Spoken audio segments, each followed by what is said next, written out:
Welcome to Everytrait, the biopunk channel. I go by ZJ for the purpose of this channel, and today we are doing the last phase 1 video. We are going to be solving for Bigfoot. So the premise of this video is, if Bigfoot existed, how do we explain that with the least assumptions required? So we're already making an assumption saying it existed, right? But if we use the opposite assumption, we'd already be over with the video. So we're going to be assuming Bigfoot existed, but we're not going to be using other assumptions. So this means that two things. First, it means we're not going to be including all data. Any data that was a logic leap, we're going to be leaving out of the story. For example, there's a particular smell associated with such beings as they've been cited throughout history and other continents and things. And they're usually not as tall and they usually don't have as big of feet, which is why Bigfoot is a specific one. But they do have a particular smell associated with them, people who've had close encounters. Now, when it comes to the sound myth comes from a group of people who would be deep in the woods trying to find Bigfoot. They'd hear this weird anomalous sound. They didn't know what animal made that sound, or if it even was an animal. And so they said, oh, that must be Bigfoot. But that's a logic leap. There's no actual evidence. It's like how lights in the sky must be fairies, until they must be angels, until they must be steampunk gadgets, until they must be aliens from another planet. They don't must be anything. They are whatever they are, regardless of what you say they must be.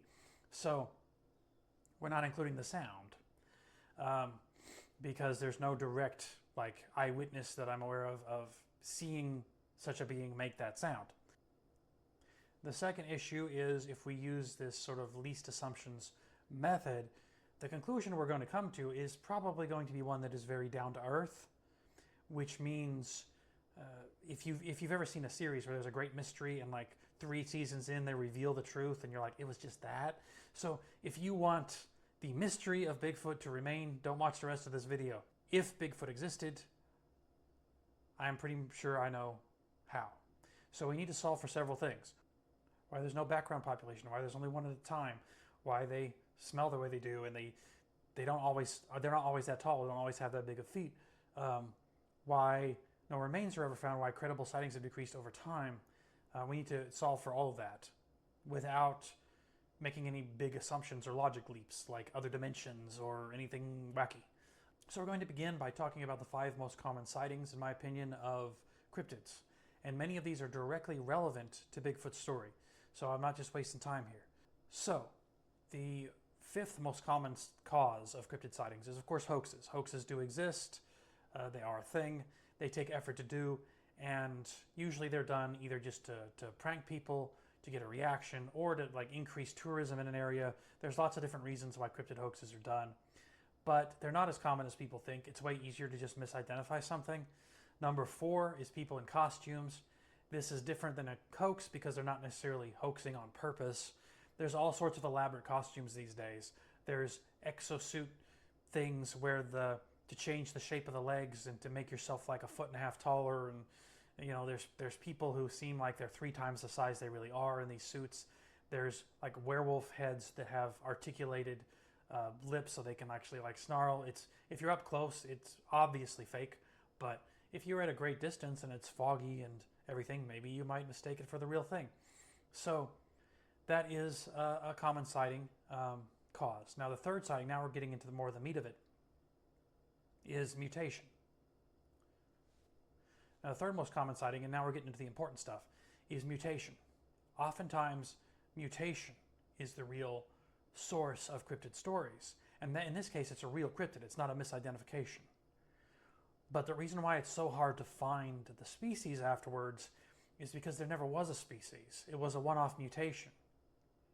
This could go all the way back to the humble jackalope, the rabbit with antlers, or the unicorn, or something. These animals, horse is an ungulate, rabbits are related to ungulates. There's even humans who've had them. They're not solid horn-like material, they're more of a hair-like material. So yes, mammals pretty much can have horns, even if they're not real horn-like material. And for a rabbit to have full-on antlers, that would require a lot of mutations. That's probably not what it was.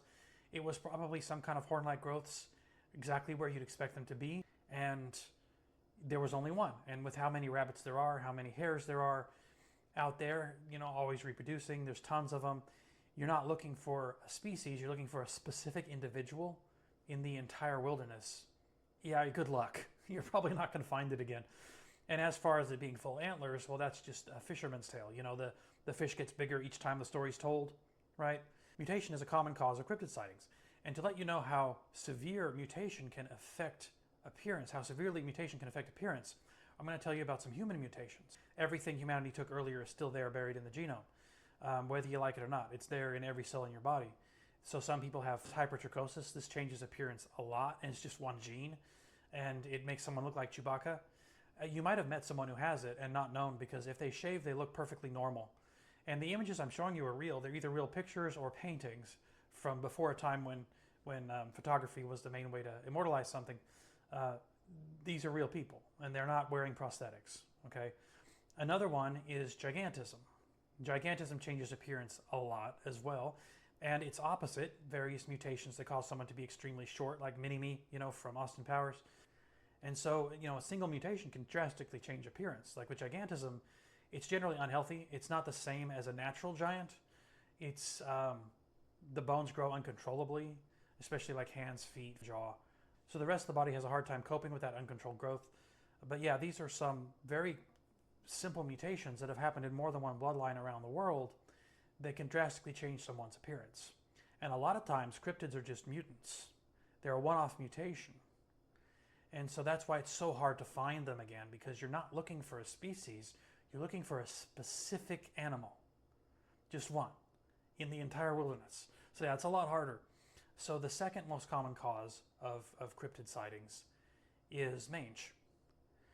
We showed you how different a human looks with hair versus not, right? Okay, well, think about an animal that normally has hair and suddenly doesn't. I saw a video a while back a long time ago of the video is titled "An Alien in a Cage Trying to Eat Its Way Through the Cage." It was a sloth. It was a sloth that had no hair. So it looked really weird. But yeah, it was just a hairless sloth. And a lot of chupacabra are actually hairless wild canines, because mange can cause hair to fall out. That's not even a mutation, that's a disease. It's actually more than one disease that can cause their hair to fall out. So here's a picture of owls without feathers. I mean, I don't know. Things look different when they have a covering and then don't, or when they don't have a covering and then do. They look very different. So mange is not necessarily a mutation, so it's not necessarily the same as point number 3, but it is along the same lines. And then number 1, bears. Bears are the culprits for so many cryptid sightings, because people are used to seeing bears walk around on all fours, but they are a plantigrade species like humans, and they can walk on 2 legs. You don't normally see them doing this. It's more comfortable for them to do this when they're younger. They'll do it usually if they have injured front feet. They'll stand up and walk around. They can walk across an entire field on just 2 legs.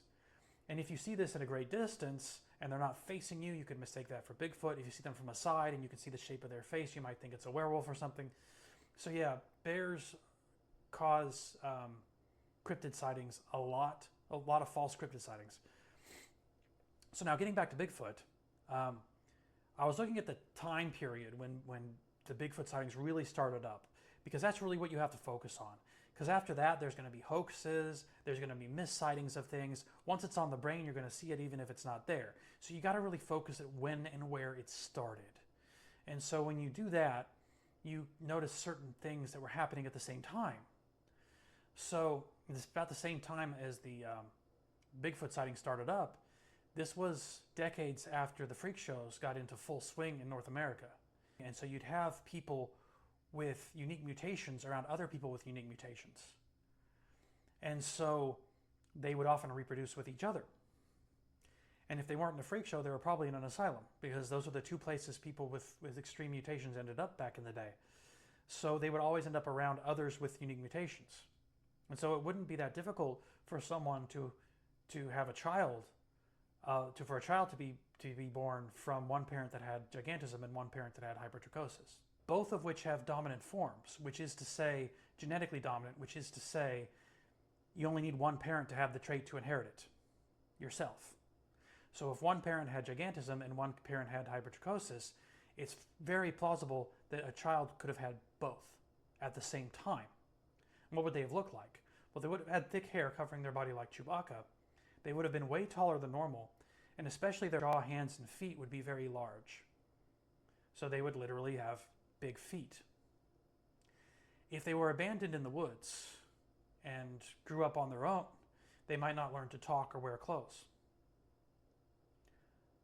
So what I'm saying is the species designation for Bigfoot is Homo sapien. 2 genes is not enough to make even a new subspecies, not let alone a new species. You have more than 2 genes different from a sibling or from your parents. But you can change a lot with a little in genetics when it comes to appearance. We talked about people, everything from 2 feet tall to 8 feet tall, and people covered in hair. You can change a lot in appearance with just small changes in DNA. So does this make sense? Does this solve all the mystery points I mentioned before? Why are they not always that tall? Because it's just hypertrichosis then and not gigantism. Why do they smell the way they do? Well, if you've ever been around someone who never bathes or deodorizes or been in the rain in months, you know that that's the human scent they're describing, especially if you were to accent that by stretching that scent out across fibers all over the body to aerate. It would be much more concentrated than it can be on a normal person. And so that's the scent they're describing. So what was another point? Why remains are not found? Well, they are, probably. But they're human remains. It's not like the bones have hair on them. So they're being identified as human remains. Why is there only one at a time? Because it's a mutation. Why have credible sightings decreased over recent years? Because there are treatments for gigantism, and people with hypertrichosis tend to shave now. So they look perfectly normal. And then finally, why is there no background population? Look in a mirror. You are the background population. We are where they're coming from. Humanity is what produces them. And so that's why we can't find a background population, because it's us. And yes, they are human. Again, 2 genes isn't even enough to be a new subspecies, let alone a new species. So yeah, they're human. Human chromosomal structure, everything. So a Bigfoot is a human. It kind of makes you think about things a little differently, doesn't it? But yeah, it fits. Every data point adds up, and it might be provable. Now, I don't have the resources to do this, but if you're a Bigfoot enthusiast and you want to test my theory, it can be tested. So here's what you'd do.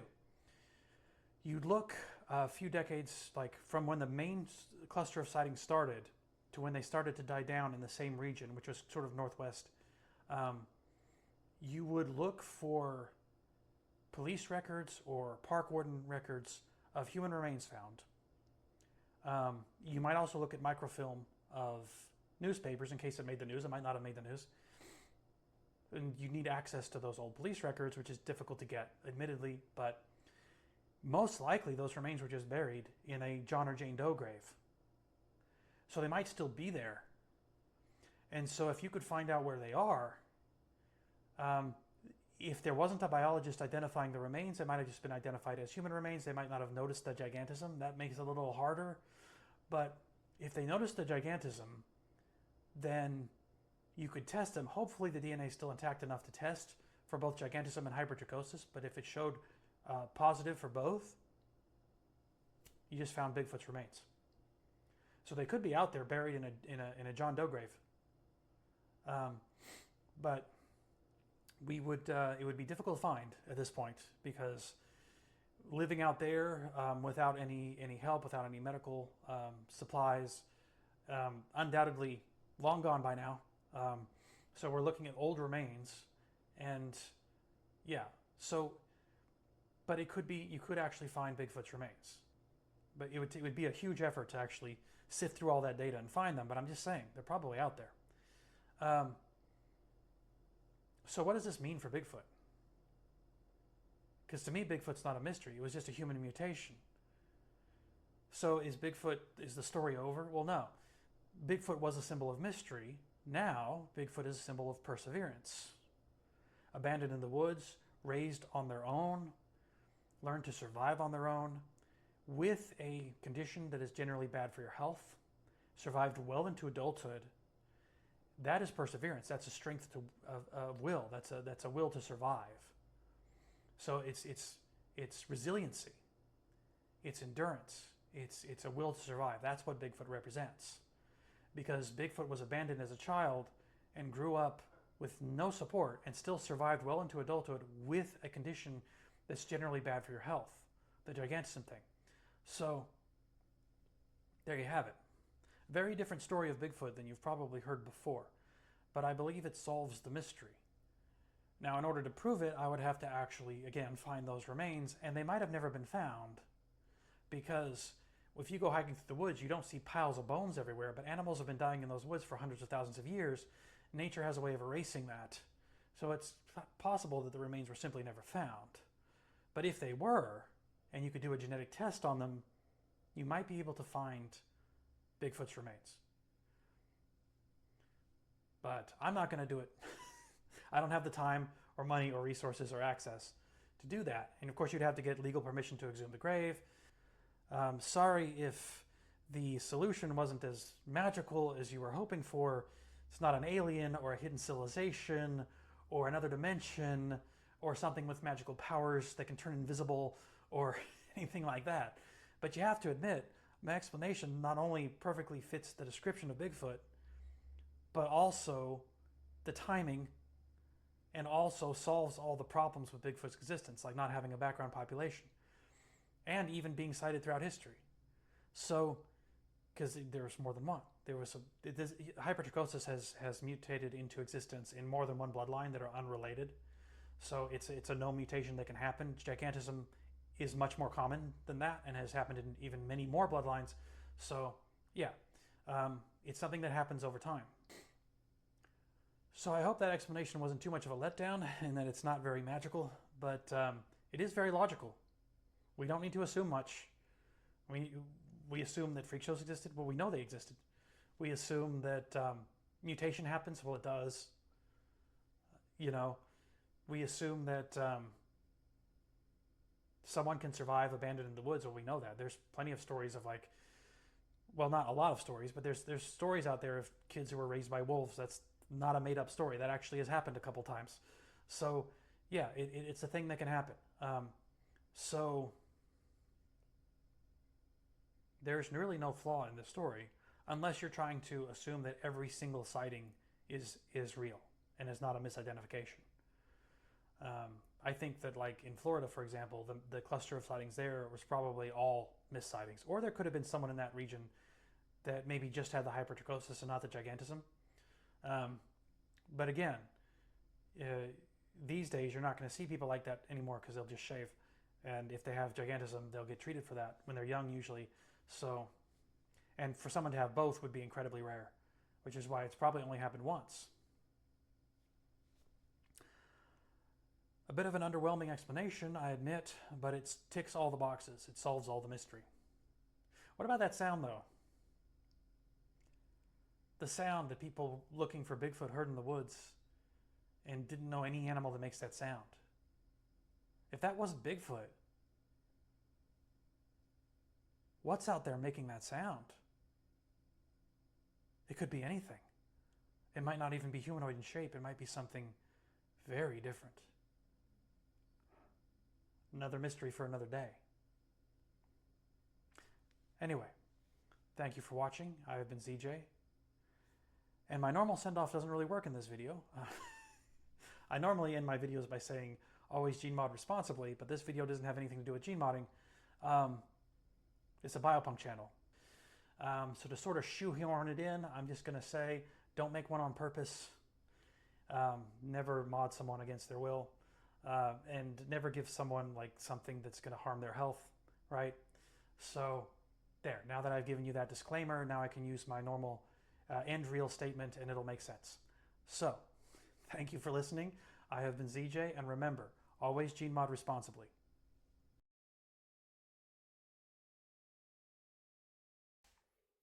Clicky, clicky, clicky, clicky.